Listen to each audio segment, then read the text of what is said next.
The house sat empty at the top of the hill.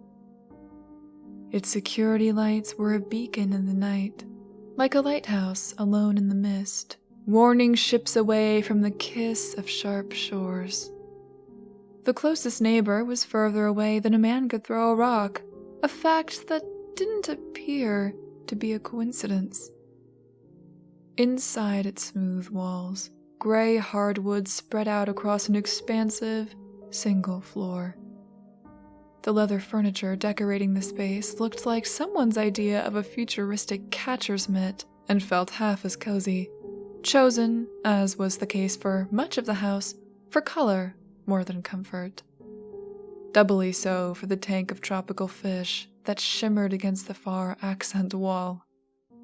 Its 40-odd gallons of water sparkled in the dark, cared for by a professional who came out to the house on alternating Tuesdays. Overhead spotlights clicked to life. They were triggered by the abrupt opening of the heavy front door. A burst of cool air was followed into the house by Douglas, the owner. He shut the door just as quickly as it had swung open, his gray, unblinking eyes flecked with bits of blue. 3 hard clacks, and the door was locked. 4 beeps, and the alarm system was activated.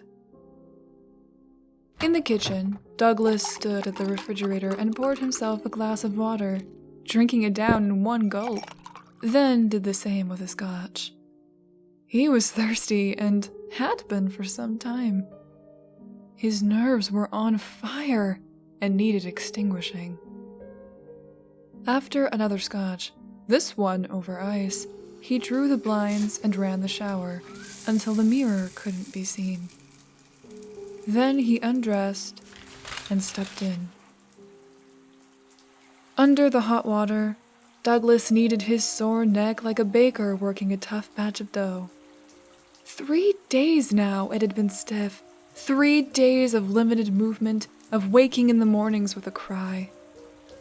The rub helped, but he knew within 20 minutes of getting out of the shower, his neck would be back to the way it had been before. A masseuse was in order, he thought to himself. One of those cute girls he always passed by at the gym. The thought alone was enough to relax him. The little hairs on the back of his neck suddenly stood up. He felt the unmistakable presence of a man standing just behind him. He rubbed the water from his eyes to catch the intruder in the act, ready to pounce on him in a commotion of fists. But he was alone in the steamy shower, and though the feeling faded the longer he kept his eyes open, Douglas swore he could feel subtle changes in the direction of the air, shifts so slight they didn't move the shower curtain.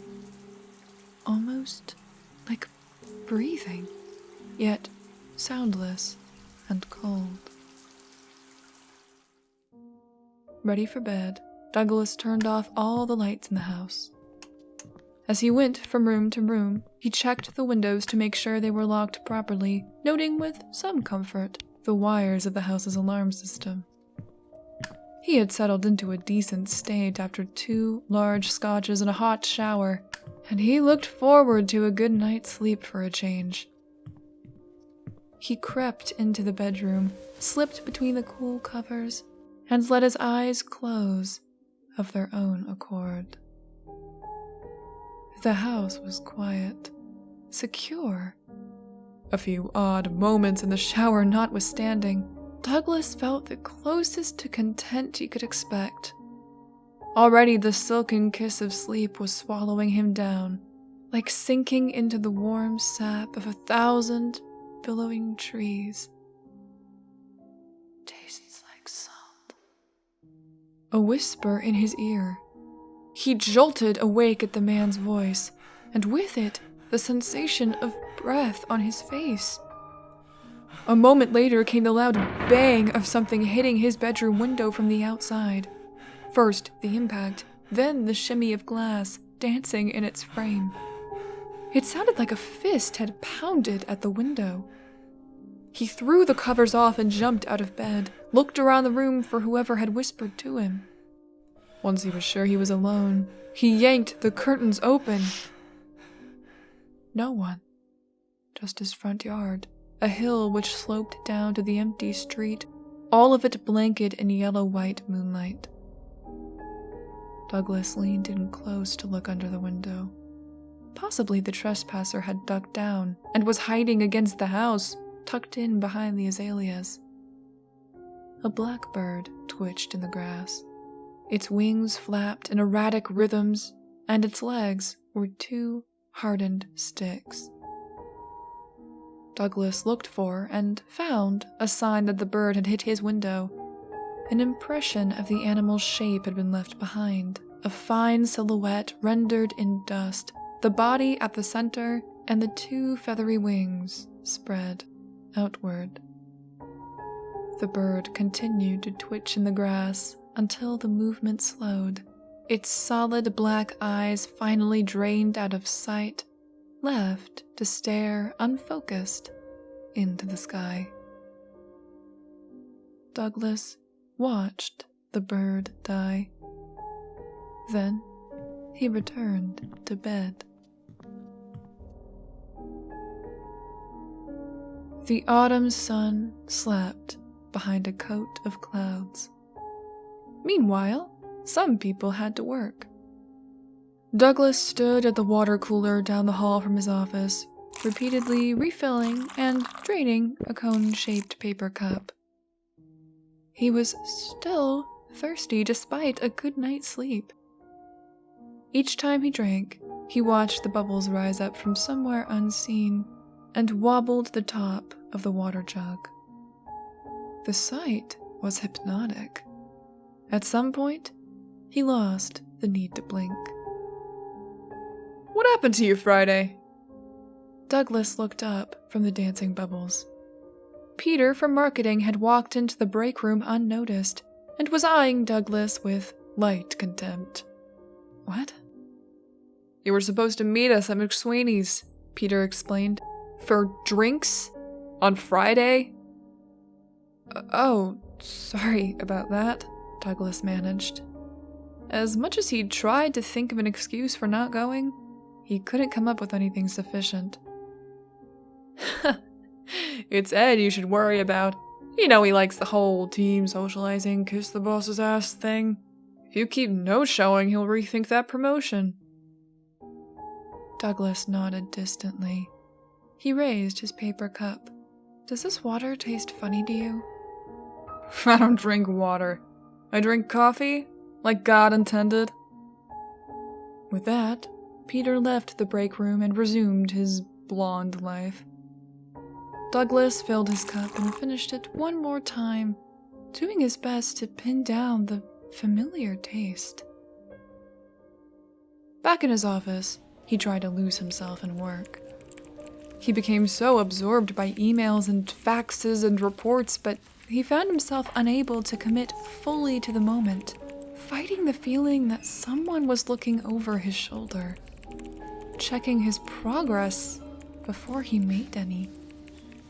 More than once he typed out a word only to delete it, then retype it exactly as it originally appeared. The second guessing put him on edge.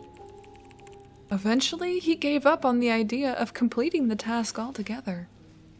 He sat back in his chair, rubbed his ears, smoothed his tie, and surveyed the battlefield. Suits glided past his doorway. Somewhere down the hall, a fluorescent bulb sounded out its electric death rattle. On his desk, facing the empty chair opposite him, was a nameplate some grateful client had bought him a few years back. He rarely looked at it anymore, as was the case for any non-functional object that sat on his desk for more than a month. He leaned forward and spun the nameplate to read the inscription. The thin strip of horizontal metal was engraved with his name, Douglas, first name only, and underneath it, in smaller font, it gave the origin of the name. From the Scottish surname Douglas, it read, meaning dark river. Douglas grimaced. He put the nameplate back where he found it, this time face down. 2 hours later, after further failed attempts to accomplish something, he left for the day. As he crossed the parking lot, one of his co-workers had her back against her red import with a cigarette burning between her lips. "Hey, Doug, you got a new car?" "It's Douglas, and it's a loaner," he replied, not bothering to explain himself any further. She watched him pull out of the parking lot and toward the setting sun. She took another long drag of peppermint smoke and wondered what Ed ever saw in him. Douglas drove. Occasionally, he chewed his thumbnail or checked the radio for a good song, but every sound that came out of the speakers grated on him until he decided he no longer liked music. Meanwhile, the dealership mechanic's voice echoed in his crowded head. "Whew, that must have been some deer," the man had said, rubbing his greasy palms together as he inspected the damage. A flash of scared eyes crossed Douglas's memory. Deep points of tear-pooled black. He had said nothing to the man, simply left him to his work. As the night kicked in like a bad pill, he drove past the river which interweaved through the large stretch of land outside the city. It had always served as a checkpoint in his commute, one of the telltale signs of leaving the throngs behind, those streets packed with the rude and uncaring. Now, it signaled something else entirely. The light of 1,000 stars above was snuffed out in its cold waters. He put his foot down on the accelerator and tried to pass the river without making eye contact. A few minutes later, he entered the tunnel which cut beneath the river. It was a hole in the earth 1,300 feet long and 80 feet below the water's surface. The passage was made of steel arches sprayed with concrete and covered by brick, and though it did much for the city and its people, it was a generally unappreciated addition to its history. The tunnel's public perception had been marred early on when a portion of it flooded during construction, killing 3 men and injuring another. The accident caused a political outcry when it came to light that the company building it had cut corners in order to win the cheapest bid. Although that incident had occurred many years earlier, long before Douglas was born, he shared a distaste for that part of his commute. He had never, in his life, enjoyed being underground, believed it to be unnatural, and he defended the stance to anyone who would hear it. There were signs up today, warning of construction, a common sight, and, sure enough, as he rounded the bend at the halfway point, he spied flashing lights reflected against the wall, followed by beastly yellow and white vehicles, and, finally, men in reflective vests. One of the larger men held up a sign to the drivers which read, "Slow," letting the cars slip past one at a time as he glanced mechanically over his shoulder at one of the construction vehicles bagging into place. Just as Douglas was about to make his own pass, the man flipped the sign around to say, "Stop." "Ugh, come on," Douglas sighed. The heavy man made his way to the side of the car and signaled for Douglas to lower the window. "Only take a minute," the man declared. "You can't let me past?" He bunched up his thick face and blew out air. "That's what the last guy said, and the guy before that, and the guy before that." "What if I gave you $20? A shrug. "Sorry, bud. Tunnel's gotta be fixed. Eventually someone suffers."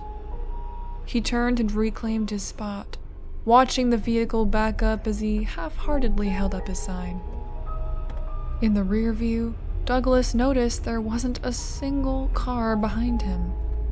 He, and he alone, would have to wait for life to resume. He settled into his seat and watched his tax dollars work against him, though he refused to put the car into park. Somehow, that seemed like giving up. A minute later, he gave up. He put the car into park and checked his phone. No service. 30 seconds after that, the lights went out. A loud buzz echoed through the tunnel. A buildup of static turned inside out and amplified. Then the 2 strips of white lights on either wall near the ceiling snuffed out. The construction crew's generators followed suit, plunging the tunnel and everyone in it into a black as thick as paint. Men shouted in the shadows, and Douglas felt his stomach drop down into his pelvis. His fear of a living grave had come true.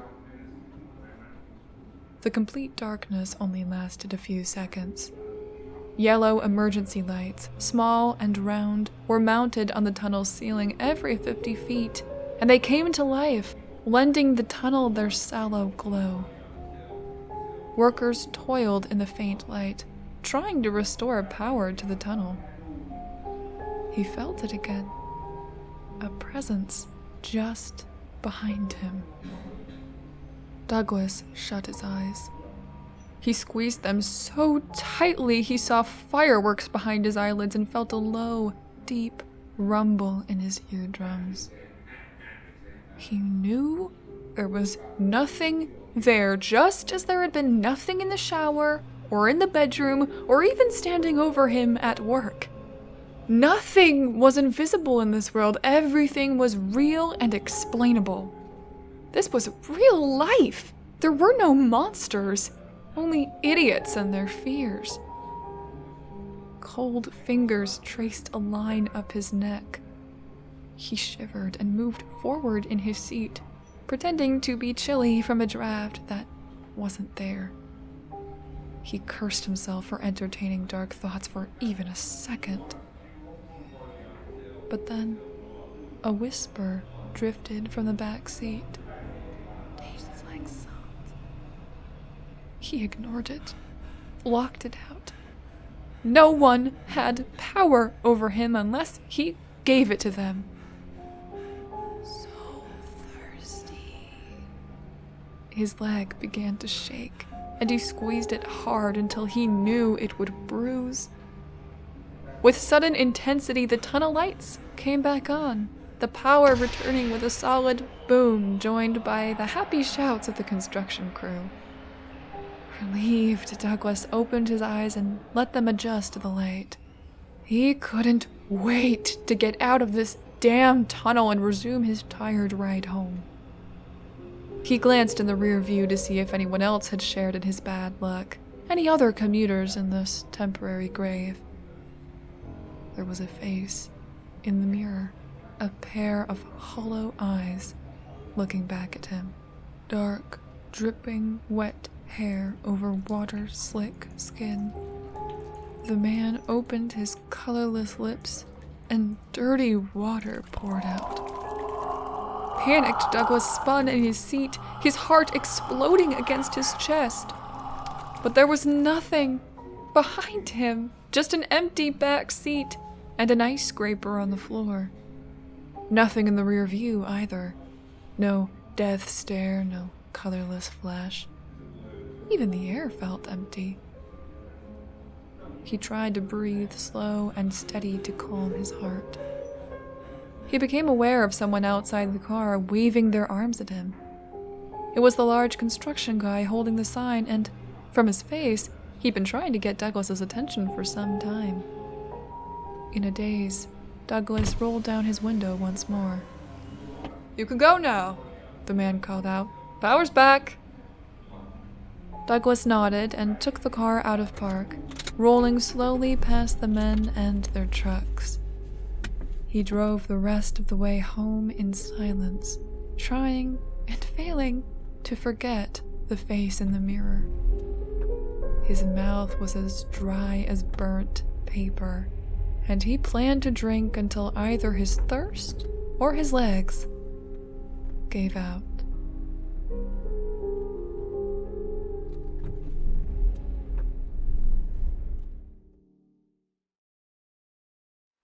As always, I'd like to give a huge, huge thank you to all of my poltergeists this week. Alternative Night, Bobby Tripp, Calderin, Daniel O'Connell, Forever, Gary, Joker Smurf 3, Marksipan, Shadow Blackhawk, Spirit Father, Michael Fawkes, and Brian Horn.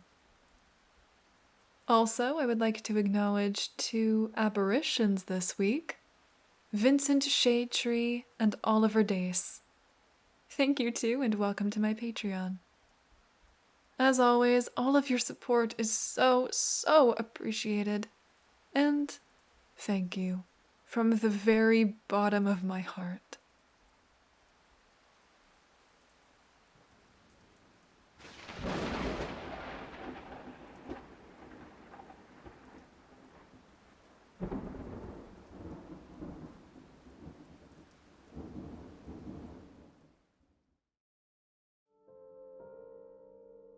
Douglas looked around his office and situated himself. He had dozed off behind his desk again. Peter gave him a condescending look. You need to relax.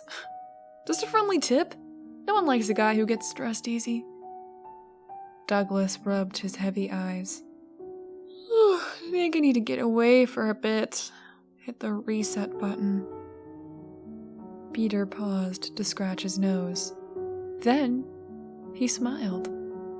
I know just the thing.